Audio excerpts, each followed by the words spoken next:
A crackdown on decorum for public speakers is raising questions now about the fairness at Tarrant County Commissioner's Court. Critics believe County Judge Tim O'Hare is going too far with enforcement. O'Hare says it's about keeping order and civility at public meetings.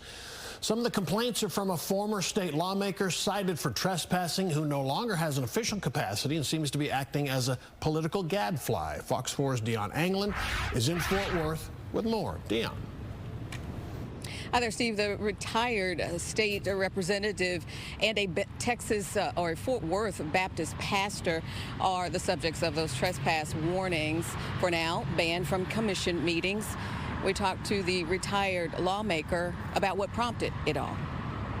I lost my temper that day, and I went up and I confronted him. Former state representative Lon Burnham recalls the moment after the July 2nd commission meeting when he confronted Tarrant County Judge Tim O'Hare about his treatment of Commissioner Elisa Simmons. The judge was denying representation to 1/4 of the county when he denies her the opportunity to speak. And this is not the first time. Burnham says O'Hare had abruptly adjourned the meeting that day, despite Simmons making an attempt to speak after a round of public comment. He says there is no recording of the exchange. The whole reason I lost my temper is he adjourned Commissioner's Court and refused to acknowledge her. So I approached the bench and told him what I thought about his behavior. The recordings were stopped. The result? This piece of paper, a trespass warning, delivered to Burnham's home, banning him from Commissioner's Court indefinitely, as no end date is mentioned.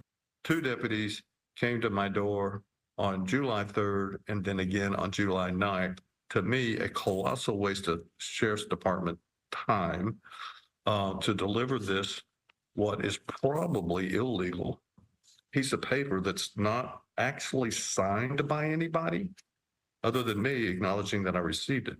Refusal to abide by the Commissioner's Court's order or my order as the presiding judge, or continued disruption of the meeting may result in arrest and prosecution. On Tuesday, the court made amendments to public speaker rules during its meetings. O'Hare noted the sheriff and not the court has the authority to issue trespass warnings, like the very one Burnham received. He pointed out decorum would be strictly enforced with consequences for speakers exceeding the allotted 3 minutes. Meantime, Burnham says for him, the issue of most importance is what he calls an alarming number of deaths occurring at the Tarrant County Jail. I understand why the sheriff doesn't like me getting up there and referring to him as the sheriff of Nottingham, and I understand why he doesn't like the fact that I almost always have an additional new criticism of the way he's managing his department. It's totally incompetently managed. Now, Burnham says as far as the trespass warning that he received, he is consulting with his attorneys, exploring a possible course of action. That's the very latest live here in downtown Fort Worth. Steve, back to you. All right, Dion, thank you.